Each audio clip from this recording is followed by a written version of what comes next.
Mingfei is a sweaty, disgusting loser with no friends, who just lives in his man cave all day, playing his favorite game, and is proud to be one of the top players to ever exist on the server. He's currently playing a match against his close friend who he met online, and is absolutely going ham on the keyboard like the little sweat he is. After, Mingfei wins the match, and his friend said goodbye.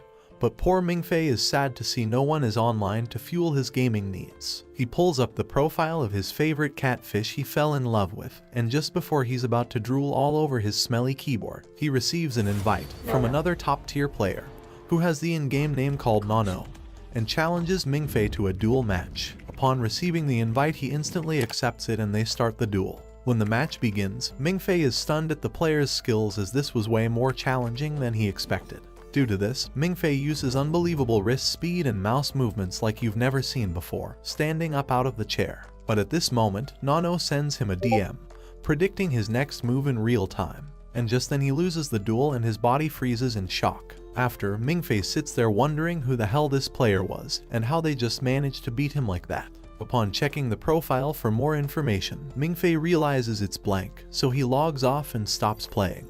We then get a change of scene, and it turns out that the person who beat him was a girl called Chen Motong. She's a ranked dragon slayer who is attending at the castle college, but she goes by the nickname Nano. Nano is driving around the city with a few of her friends from the castle college, and they find out that the principal of the college is interested in Mingfei, as he is apparently capable of being an S-rank student. But Motong doesn't understand why, which is the reason why she wanted to challenge him in a duel to see what all the fuss was about. She gets annoyed because Mingfei has received a scholarship from the principal of Castle College, but thinks he doesn't belong at such a school, especially after beating him in a 1v1 match. Her friends are also confused and ask Nano to find out more about him, so she logs onto the Castle College AI system called Eva. Eva greets Nano, and she starts asking questions about Mingfei's life, hobbies, and personal interests. She found out that Mingfei has no friends at school, little to no presence in life, and only likes to play video games. He was also abandoned by his parents when he was younger, and now lives with his aunt and uncle, who pick on him all day, along with his mean cousin named Mingzei. Mingfei likes to troll Mingzei by pretending to be a girl online, and dates him in the game for revenge. His aunt and uncle shout at him to start making some money soon, otherwise no colleges will accept him, and he will be a brain-dead, no-life chump without any future. Nano finds out Mingfei also has a crush on a girl he likes at school named Chen Wenwen. However, Nano wants to know more about his dreams and inspirations and where he sees himself in the future. But upon checking his dreams in life, Eva informs her that he only wants to be a simple worker at a newsstand, so he can make just enough money to update his games and stay online for as long as he can. After hearing this, Nano is taken aback and her friend nearly swerves out of the lane, as they are all confused as to how the principal wants him in the college, as he's nothing but a lonely shut-in, dreaming about catfish cuties. After being kicked out the house to get some groceries and items for the house, he stumbles across the mailbox and asks the guy if he has any letters for him, and he receives some new letters and a package containing a device letting him know that he was rejected by the International University, but has another letter accepting him into the Castle College. It reads that he will be mentored by Professor Guderian, the one who sent this specifically for him. He thinks this must be a dream, and tries to wake himself up, but it was in fact a reality and a real letter, so the boy rushes home to tell his family. When they read the letter, they think it was some kind of joke, and his aunt loses the plot as she thinks he must have forged a fake letter, and tells him he's nothing but a little brat. His cousin Mingzei tells him there's no way he's getting into that college, as people who attend that academy are normally human hybrids, or people born half human and half magic, so how can he even attend this place? Mingzei tells them all about a guy called Chu Zai Heng, a famous human hybrid who is known for being one of the strongest students in the entire Castle Academy. Mingzei states that nobody can even compare themselves to a person like Chu Zai Heng. But just in that moment, Mingfei enters in a dreamlike state while his folks argue about him. And in this dream, a helicopter rises up to their apartment and a man steps out, who happens to be the one and only Chu Zai Heng, inviting Mingfei to join the academy. And he even bows down before him, calling Mingfei his master and that they have been waiting a long time to see him. However, he gets out of the daydream and back to reality, and thinks that maybe his family is right about all this, and maybe someone was playing a joke on him, so he starts to walk away. But right then the device that was inside the letter starts to ring, and his aunt informs him that the person on the line wants to interview Mingfei tomorrow, about the recent acceptance of the Castle College, and their faces drop. Later on, Mingfei speaks to his best friend online, and he seems to be the only person who's excited to hear about the news, and gives him some tips on how to present himself in the interview. The next day, Mingfei arrives at the building located in the main city for the interview, and upon arriving, he is surprised to see some of his fellow classmates from his previous school, as they seem to have also gotten the same letter. And one of the students is his long-life crush, a girl called Chen Wenwen. As they all wait in line for the interview, Mingfei asks Wenwen how she ended up here, and also gives her some confidence, telling her not to be nervous as she's an amazing speaker, and the top of all her classes back in high school. And after she thanks him, the interviewer takes them in, one by one, and after some time they eventually get to Mingfei.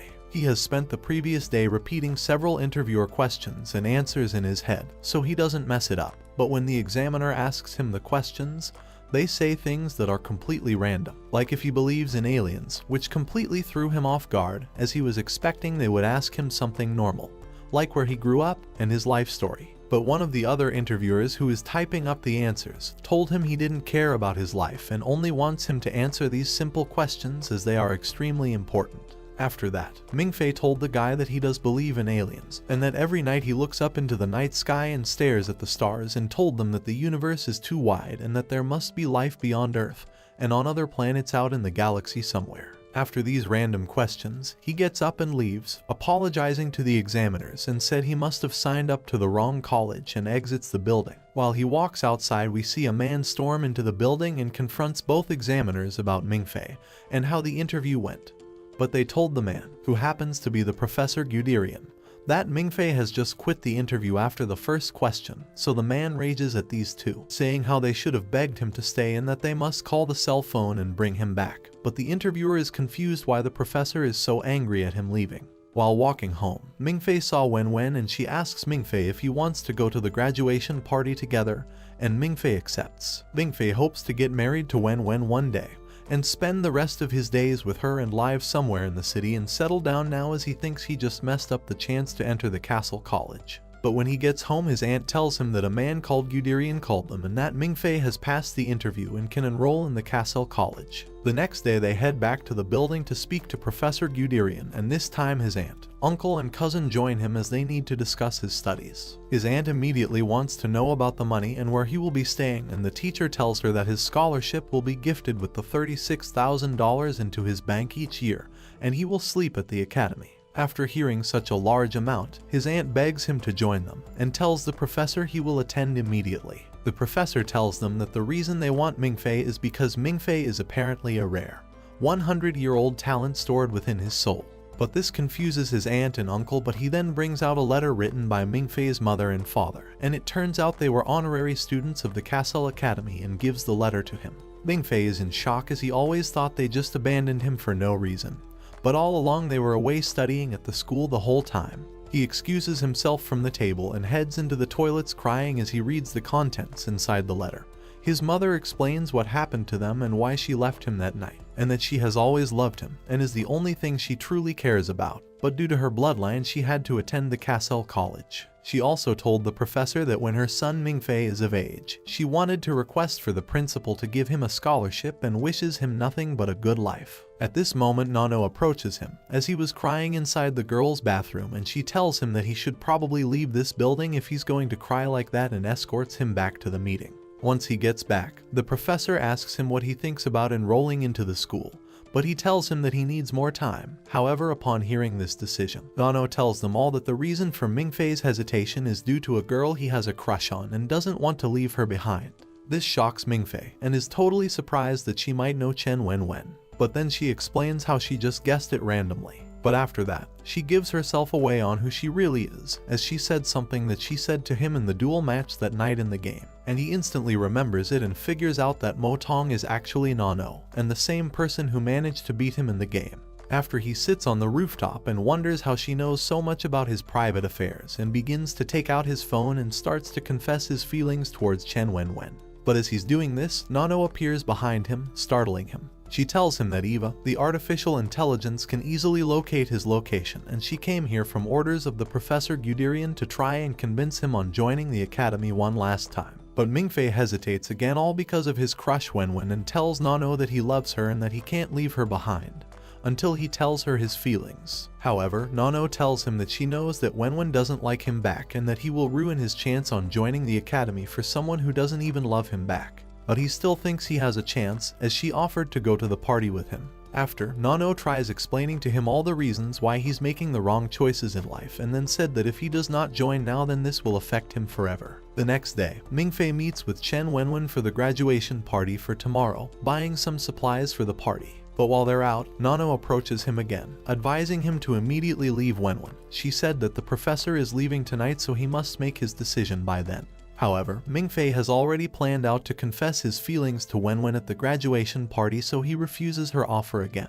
After, Mingfei is seen practicing his confession in the mirror for quite some time, so he will be ready for tomorrow. As Mingfei doesn't have a penny to his name, he picks flowers out of the ground to give to Wenwen. While the party was about to begin, his friend Zhao Mengu brings him a suit. After putting on the suit, he heads towards the main stage for the graduation and greets two other students who are also wearing suits, as they have been hired by Zhao Mengu. After, Mingfei plans his next move and decides to head onto the stage with the flowers to confess his love. However, just as he is about to say his speech, Zhao Mengu walks out with some flowers in hand and makes his confession to Chen Wenwen. All this time, Zhao Mengu was playing a prank on him, and what's even worse is that Chen Wenwen was in on it. And she too expresses her feelings towards Zhao Mengu in front of Mingfei, and they start dating right there. Mingfei stands in complete silence, feeling the betrayal of his close friend, and is completely heartbroken. While Mingfei is feeling deep sadness and rejection, suddenly, Nano appears in the most beautiful outfit, making his classmates gasp in surprise as she elegantly walks down the steps of the graduation ceremony. Nano approaches Mingfei with her subordinates and claps her hands to signal the girls to change his outfit. After, the gorgeous Nano locks arms with Mingfei, while expressing to Wenwen and Zhao Mengu that Mingfei has more important things to do than to be here. And this annoys Mengu, so Nano tells them both that this is the last time they will ever see this version of Mingfei, and walks out the building. Nano tells him it's okay to look back at her one last time, but Mingfei refuses and doesn't turn around like an alpha Chad.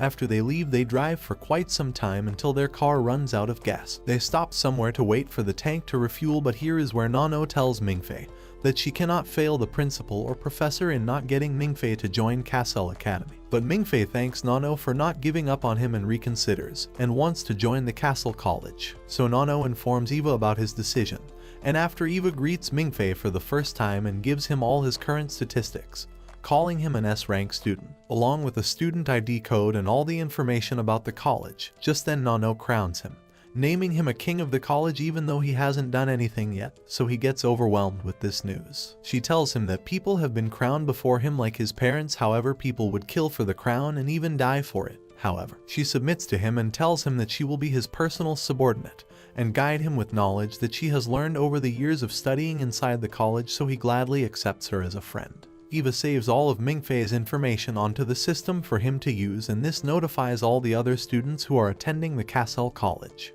A few days later, we see Mingfei at the airport, where he asks the officer about the CC line that he is supposed to take to get to the college, but the officer says that there is no such line, and that he doesn't entertain beggars. Mingfei looks at himself and his $20 and says that he is not a beggar, but then looks around to see a bunch of other beggars who look exactly like him with all the ragtag luggage on their back. The officer tells him to go to the Chinese embassy and ask for accommodation and food there, and then walks away, leaving him feeling more and more like a scammed NPC. He decides to go to McDonald's to get a burger, but gets refused service as they don't serve beggars either. Just then, he meets a silver-haired boy named Finger, and I'm sure ladies in the comments would love to meet him, but turns out he's broke, as well as he asks Mingfei for some money to buy some soda. He looks at his hands and notices the Castle College card in his hand and asks him if he was a student there, and takes out a similar card himself. He says that he is his senior and then takes his money just for the sake of it.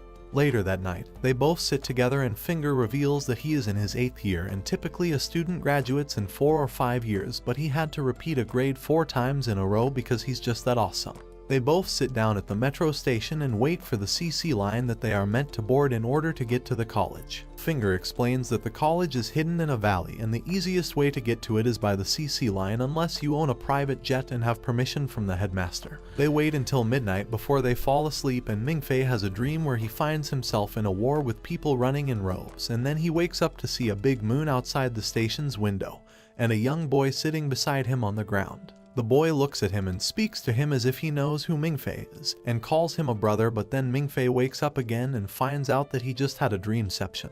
Just then, Finger wakes up as well and says that the CC line is here, and they both hear a man walking towards them with a bell in his hands. The guy announces that the CC 1000 express train is here and all students are to board it with their luggage and tickets. Finger walks up to him and the guy tells him that he didn't expect to see his failure of a face there, and Finger says that he has been demoted once again and has made the record of consecutive demotions, making him come down from grade A to an F after that. Mingfei also walks up to the conductor and tells him that he is a new student named Mingfei. Hearing his name, the conductor starts freaking out and asks if he really is the new S-grade student, and asks why hasn't the professor arrived in his plane to pick him up. Hearing this, Finger freaks out as well and asks if that is all true, and then Mingfei himself freaks out because he doesn't want to feel left out. With that, he checks in and the whole airport lights up and the underground passageway opens up for him, and the CC 1000 express train arrives with Professor Good popping out of it like Mario. They all board the train as the students change into their uniforms, and the professor asks Mingfei to sign an NDA as is customary for all students of the college because they study some special subjects here that aren't taught anywhere else in the world.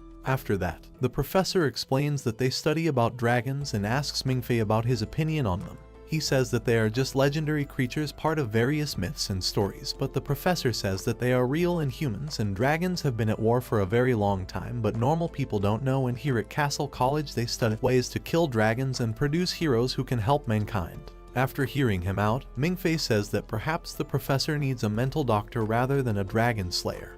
But then he suddenly faints and has a dream about the same young boy who tells him that dragons are real and show him a scene with a real dragon atop an ice-covered peak, and explains that long ago, a human killed the Dragon King on its throne and he became the first human emperor. And when the dragon died, everyone celebrated, and it is because of the human hero that civilization has managed to advance so far. With that, he vanishes and Mingfei comes back to his senses. He wakes up and tells the professor that maybe he is crazy, but the professor brings in one of his associates who brings 2 boxes with himself. The man says that in his 40 years of career life, Mingfei is the second S-grader he has seen, and sadly the first one ice-skate himself with Truck Kun. After that, they open the first box and show him a dragon scale and ask him to try shooting at it with a gun. Mingfei says that he has experience with guns thanks to his military training and takes a shot at it, but the bullet bounces off, showcasing the scale's toughness. Mingfei says that it can be some advanced tech and then goes on to look at the other box, which shows a baby dragon inside a capsule in a sleeping state. The professor tells him the story behind it, but Mingfei thinks that it's just an action figure and tells them to grow up already. He looks closely at the dragon and it suddenly wakes up and tries to break free, but thanks to the new nanotech case, it goes back to sleep without escaping. The professor says that it must have reacted to Mingfei's strong genetics, and he thinks that his ancestor, Andrew Tate, must be happy hearing this. After that, they all arrive at the college and Mingfei walks in with the professor. While walking through, he asks the professor why they didn't see any students there, and the professor starts wondering as well. Just then, air sirens start going off and the professor realizes that things are about to get crazy, and he takes Mingfei and starts running off to take cover behind a pillar. Suddenly, lots of young people come out from all sides wearing red and black suits. The 2 groups shoot at each other and the whole place turns into a war zone. The professor gets hit as well and he goes down early on. This crazy war continues until only one woman and the leaders are left from both groups. The leaders come out in the open and face each other off, revealing themselves to be the leader of the student union, Caesar, and the president of the Lionheart Society, Ziheng. They both start fighting each other like the Opus protagonist from a fighting anime, and makes Mingfei look like the NPC he is in comparison. While they both get busy killing each other, the 2 girls come face to face with Mingfei in the middle, and the red team's girl turns out to be Nano. Nano points a gun at him and tells him to get down and takes a shot at the girl behind him. But she gets hit first, and it looks like the black team has won, but then Mingfei goes into Ultra Instinct by giving his body up to the young boy who has been appearing in his dreams, and they manage to shoot down the girl as well as the two leaders like a boss. After that, Mingfei sits down beside the pillar and gains control over his body, and suddenly a massive group of nurses and medics arrive on the scene and start treating everyone. Alongside them, a bald man in black suits walks in as well and complains about the waste of money that the students did with this event. Just then, the professor wakes up as well and explains that they use anesthetic paint bullets that mark their target and put them to sleep without actually damaging them, and that today was a free day at the college and the students decided to play an expensive game of paintball shooting to see who's better. After that, he falls back asleep due to exploding another bullet on his chest while explaining its function to Mingfei. The bald guy turns out to be Professor Man, who is in charge of finance and discipline at the college. He calls the principal to complain about the mess these students made out of his college, but the principal says that it's their right, and that the college will pay the $200,000+ in repair costs, and he regrets not being able to join them this year and will make sure to join them on free day the next time. After getting cheers from the student body, he asks if Mingfei is there and tells him to join his class and says his goodbye. Once the call is done, Professor Man tells him to go to his dorm unless he wants to die, as he notices the jealous, bloodthirsty stares of every student present there. Later on, Mingfei gets to his dorm and it turns out to be a big room for 2 people. His roommate is none other than Finger Senpai, and he offers to take him out and show him around the college on his first day. He takes him to different buildings inside the college and explains that on college grounds, no one can use spirit language thanks to Professor Man's dad, who lives in the watchtower and uses his powers to cast a barrier around the college. He then takes him to the only classroom where people can use spirit language, which is for teaching purposes, and explains that it is a kind of power that comes from resonating dragon language with dragon bloodline. Basically, you gotta have the blood of a mage and should know magical chants, or else you will be branded a muggle and sent to Harry Potter NPC verse. While walking through, they come across various students practicing their spirit language, and one of them accidentally loses control over his water spirit, but another student freezes it up and saves everyone else. Meanwhile, somewhere on an airship, the principal has a drink with his friend, Mance, and asks him about the students during the age of the last Dragon King. He then says that instead of soldiers this time he wishes to produce geniuses that can lead mankind into a new age of peace with no threat of dragons, and to that end he is willing to train Mingfei himself. After that, he asks him about a secret mission that they are going to start, and their airship continues moving forward towards their destination. Back at the college, Professor Good comes to pick Mingfei up and he takes him for his 3E exam. They all go to his room and the professor says that before the official exam he wants to test something and shows him a music box that has the Black Dragon Emperor's recording in it. He explains that all the people with dragon bloodline are from his subjects, and when he used to let out this roar,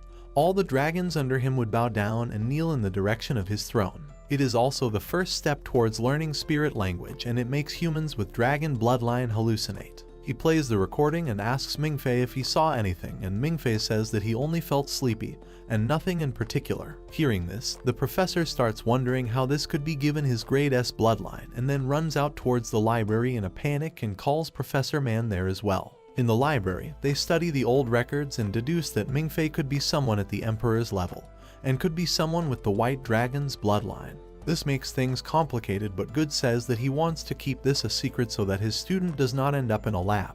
The following day, all the new students have their 3E exam, and Mingfei just cheats his way out of it by copying the answers that he got from Finger Senpai. He also has a dream about the young kid who introduces himself as his brother, Mings, and Mingfei ends up sleeping for 2 hours in his 3-hour exam. What a chat. Later that night, Mingfei hears a bell and has a dream about Mings again, where the boy tells him that this is the bell of death, and it means that someone is about to die and he is going to get in trouble. But it can also be an opportunity and asks him for a perk. Mingfei thinks back on how Nano found him on the rooftop and says that he wants the ability to have his map open so he can see the location and layout of everything in the world. Mings grants it using a spell, and Mingfei wakes up for real with Finger calling out to him saying the emergency alarm has gone off. They all rush out and notice that all the grade and above students are to gather in the meeting hall, where the professors tell them that during a mission they found the palace of the Bronze Dragon King and 2 of their board members are stuck down there as the palace is continuously changing and making it hard for them to escape. They show them some pictures of dragon writing that they found in the palace and tell them to try and decode it in hopes of it showing a way out of there. There are only 20 minutes left and they are seeking help from all over the world, and with that all the students start taking shots at the code. Meanwhile, Mingfei looks around like a doofus and just notes how everyone else is doing their best while it being his first day in this new world. He doesn't know anything.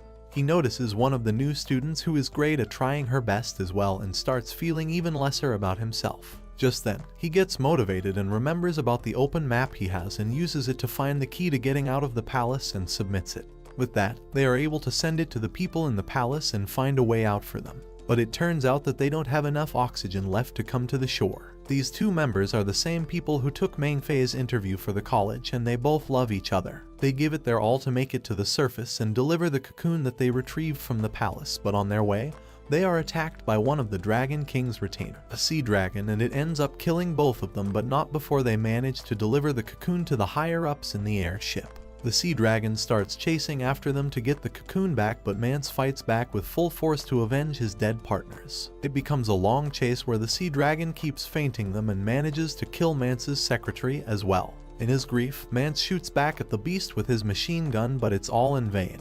The airship starts losing power as well, and it looks like it will be the end for them all, but then Mance notices that they are near the dam and he commands the ship to go straight for it and make the sea dragon follow them and kill it by crushing it in between the dam's gates. Their plan ends up as a success, but not before the dragon manages to shoot one of its teeth through Mance's stomach. Later on, the principal announces that their mission was a success, and they managed to get their hands on important dragon writing and artifacts thanks to Mingfei and the other students' help. After that, the bell at the college rings indicating the death of some of their members. On their way out of the hall, Zheng thanks Mingfei for his contribution and invites him to join the Lionheart Society as his successor, but Mingfei refuses, saying he can't possibly take such a position. Back at the airship, the principal walks out and sits down with his dying friend. He reports back to him about the mission and tells him to keep the information about their loss from the students and to just tell them to look forward to their next. Besides that, he tells him to check upon his adopted daughter, Nano, as well to make sure she stays safe. Some days later, Mingfei receives an online invitation from Nano for a ball dance on behalf of the student union. Mingfei goes there alongside Finger and he tells him that the leader of the student union, Caesar, is going to be the heir to the famous Western Gattuso family. He is quite arrogant in his speech, and this looks like his way of inviting him in the student union, same as how Zheng invited him earlier. Mingfei says that he has no intention of joining, but Finger tells him to go because there will be expensive food and drinks, so why not, right? Later that night, they go to the ballroom and it turns out Nano is actually Caesar's fiancé, and he held this party to tell her happy birthday. They all have a dance and Finger snatches Mingfei because he knows he won't get any girls anyways. But later on, the blonde-haired new student that Mingfei has been looking at for a while walks up to him and helps him deliver a great dance, making everyone cheer for them. Once the performance is over, Caesar formally invites Mingfei to stand beside him, but Mingfei says that he needs time to think about it and then goes out to look for Nano, who took her leave earlier to catch some fresh air. Outside, she invites him to drive her to the top of a hill, and they both drive away. Meanwhile, the college goes into high security alert as 13 intruders infiltrate the facility, and it looks like they are after the cocoon they retrieved from the Dragon King's palace. Caesar and Zheng gather their groups and are stationed at key positions to capture the intruders, while the rest of the faculty and students are put on duty as well. They manage to quickly catch 7 of the 13 intruders, but none of them reveal the identity of their leader, claiming that they never got to see their face. With most of the elite students out on missions, the principal and Professor Man decide to request his father, the Night Watcher, to undo the spirit language seal so they can use their powers and protect the college. The request goes through, and with that the enemy is also able to use their spirit language to hide their presence from everyone. 4 of them walk inside Caesar's place alongside their leader to keep him busy, while one blonde-haired girl is sent to deal with Zheng and one comedic relief character is tasked with the most important mission of retrieving the cocoon. I'm sure there is nothing wrong with those role assignments, right? The leader reveals her identity as Mai, and she is the Sister Aki, one of the people who died in the last mission to retrieve the cocoon from the Dragon King's palace. She says that it has nothing to do with her sister and they are there to simply fulfill their mission as given by their employer. Caesar uses his spirit language called Scythe, which enables him to detect and react to even the smallest of movements in an area around him.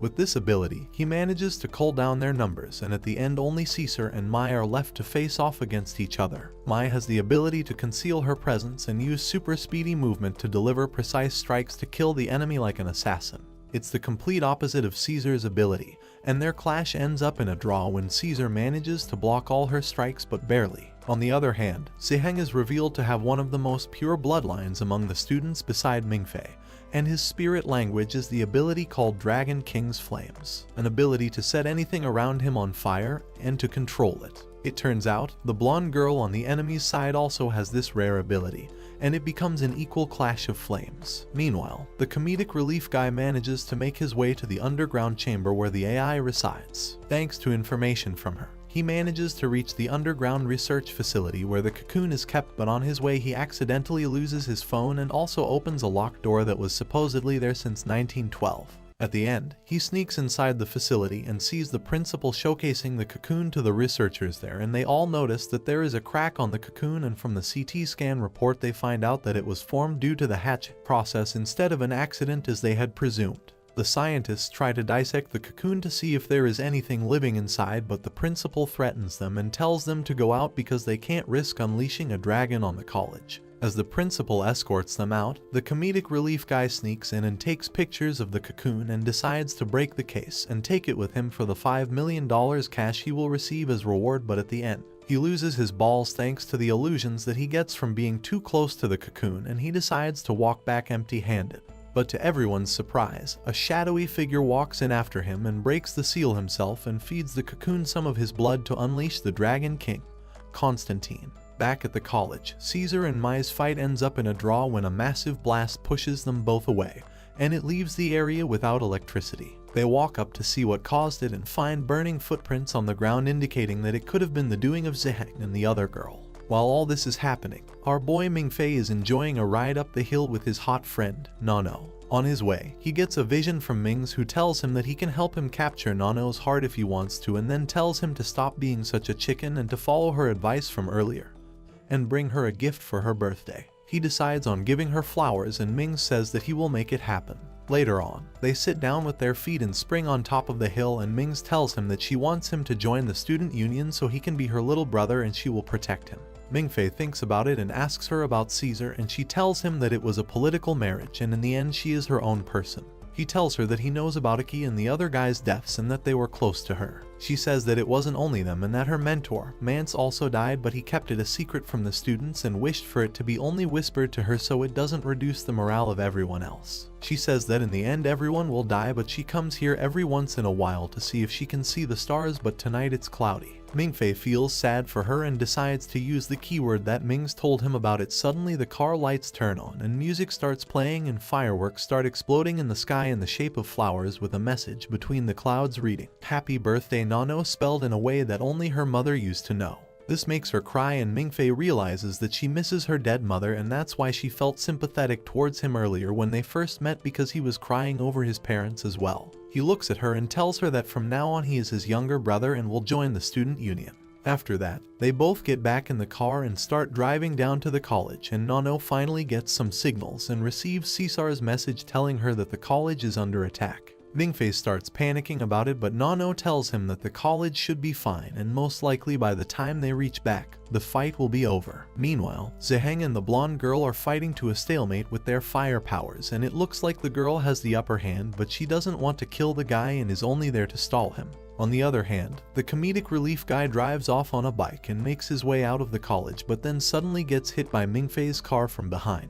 He takes Mingfei hostage and they both come face to face, and it turns out that the guy is actually Mingfei's League of Legends friend, Tyler, and his real name is Tang. We all thought it was Tyler 1, but he turned out to be Tyler Wan.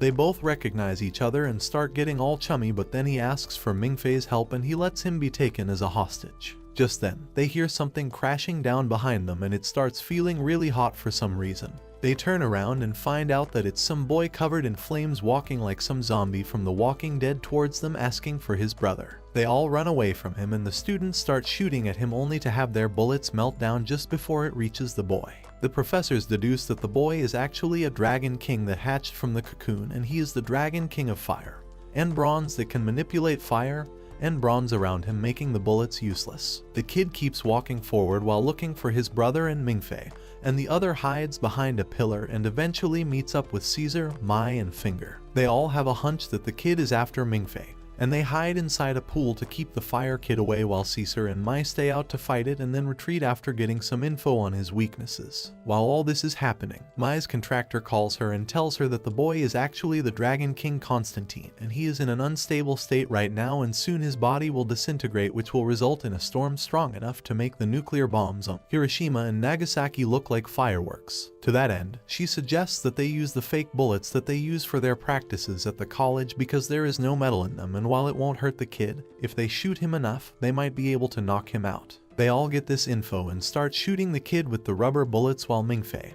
and the others hide like cowards inside the pool. While inside, Mingfei feels like the kid is gonna walk, and so he tells the other two, and they all hold their breath and hide inside the water. Mingfei holds his breath for a while but then comes up only to find himself in another world. He thinks about it for a while but then says that it must be one of those dreams where he meets Mings and starts calling out to him. He gets out of the pool and walks through a valley and finds a young boy there and asks him what this place was. The kid turns around and it turns out to be Constantine, and he says that he has a feeling that they have met before somewhere. Constantine starts sniffing him like a maniac, and just then Mings arrives and kicks him away and tells him to find someone else to call brother. Just then Mingfei wakes up and finds out that Constantine was actually there and Finger and Tang are not there in the pool anymore. Soon, the principal walks in and tells Mingfei to come with him. He takes him to a high tower and gives him a gun and a special dragon killing bullet. He says that he wants him to use this bullet to kill the dragon, and only he can do it thanks to his high-grade bloodline, and anyone else would collapse under his ability. After that, he says that he will go on and make an opening for him so he can kill Constantine.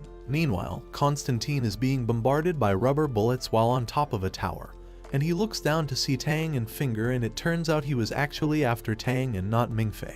He starts losing control over his powers and transforms into his true dragon form, but then the principal jumps in and uses his special technique Time Zero to slow down everything around him and cuts open a wound for Mingfei to aim at and end the battle. Mingfei takes the shot with some help from Mings and nullifies the dragon's powers. After that, the principal orders everyone to shift to real bullets to rip the lizard full of holes. Constantine rushes down and stands in front of Tang and blocks all the bullets for him and calls him brother till the end.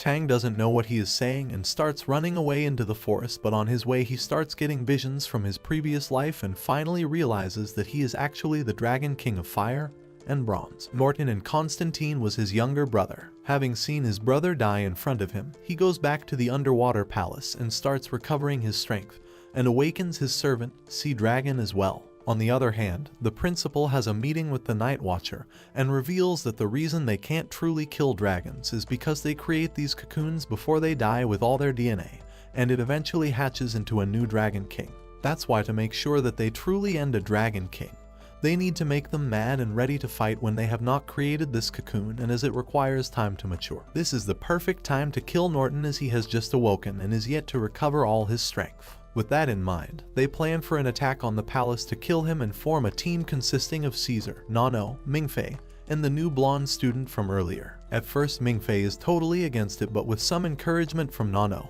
and the others, he finally accepts the mission and starts training with everyone else to make sure he is ready. After his mini training arc is done, he boards the airship and they all go to the Dragon King's palace, and Nano and Mingfei are chosen to go down and explore the area and confirm the Dragon King's presence, as he is supposed to be hibernating due to his immature awakening. They both go down and follow the same path as Iki and her partner, Yu, did before. They eventually reach the Dragon King's chamber and search the place, and with some psychological techniques manages to confirm that the place was indeed the Dragon King's room where he used to live with his younger brother, Constantine.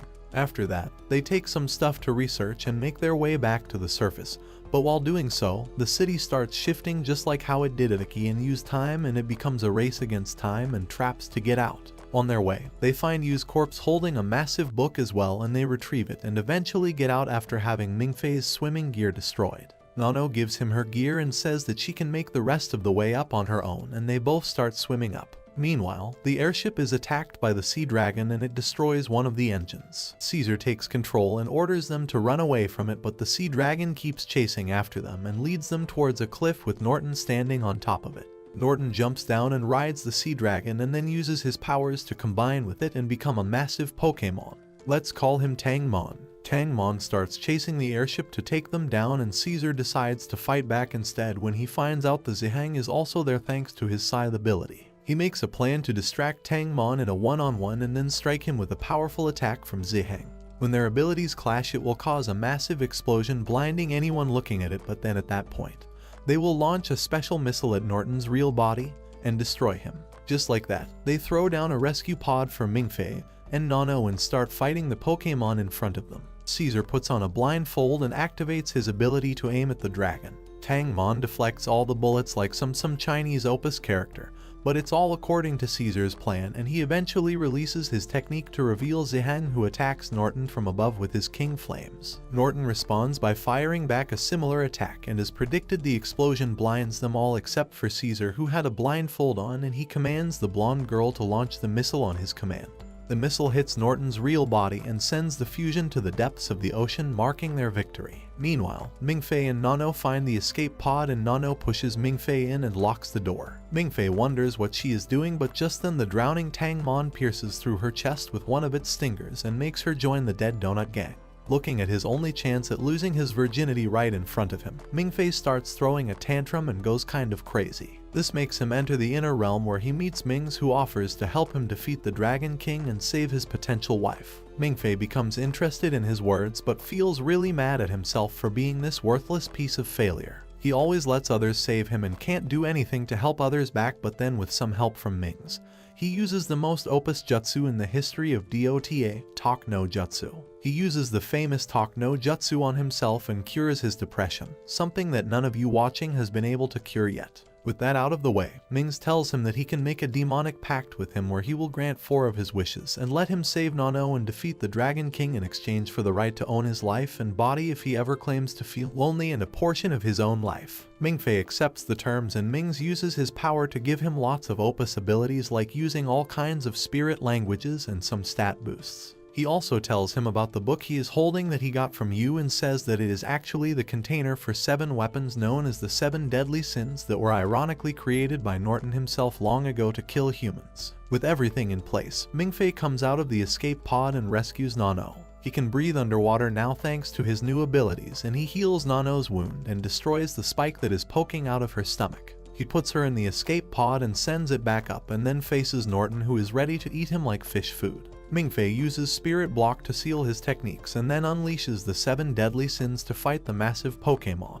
Their battle continues for quite some time as they exchange blows and strikes, and eventually Norton acknowledges him as an equal and decides to play it smart and hides away. He plans to strike him from the shadows and take him down, but Mingfei uses Scythe to find his location and manages to counterattack and comes face to face with his real body. When he looks at his face, he realizes that it is actually his friend, Tyler Tang, and he becomes really sad. He can't bring himself to deliver the final strike but lets Norton grab him by his neck. Ming says that he has always been a softie and takes control over his body and stabs Norton with one of the 7 Deadly Sins, letting him drown to his demise. Back on the surface, Caesar and the others rescue Nano and give her first aid and medical treatment. The blonde-haired girl, Zero, finds Mingfei floating on the ocean's surface as well and goes down to rescue him and brings him atop the airship as well. Meanwhile, Norton decides to use his dying breath to launch a final attack, but Mai shoots him down with the dragon-killing bullet as per her role in this mission, and just like that, Norton's chapter comes to an end.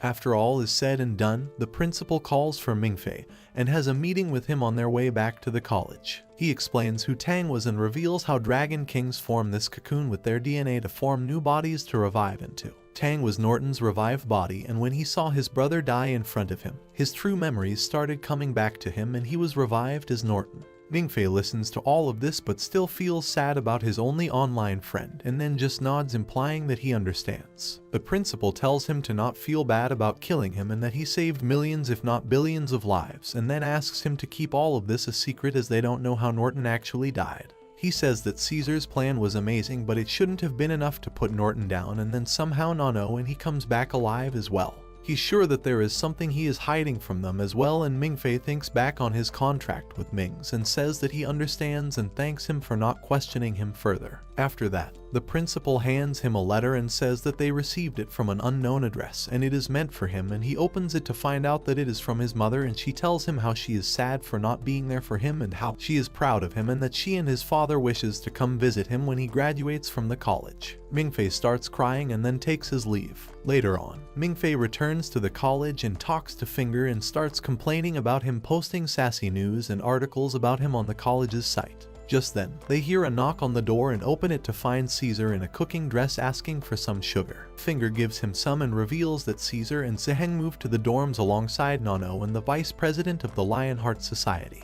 Nano comes by and gives Mingfei a chocolate and tells him that they are making more in the room. Finger immediately rushes out and starts hogging all the chocolate like his lonely ass, and Nano asks Mingfei if he will join them for dinner. Mingfei says he has some other plans and then walks back inside, and just then he receives mail from someone. He opens the package and finds a smartphone inside and wonders if he's having some sort of deja vu. He turns it on and finds a message in it. He opens it and finds out that it was sent to him from Mings, and he confirms the agreement and contract that they made and takes his price of 1/4 of his life for the power-ups he granted him in the last fight against Norton and to save Nano. Besides that, he tells him to keep the phone safe as he will fly to him if he ever sends him a message for help. Mingfei says that he just needs to not use the wishes and then he will be able to live across his friends all his life, and decides to live his college life to the fullest. Meanwhile, in the principal's office, we see that he has a picture of Mingfei and Mings and he seems to know who they actually are. Thanks for watching. If you enjoyed this and want to see more, please make sure to drop a like and subscribe to the channel with notifications turned on so you never miss a future video. And until next time guys, take care.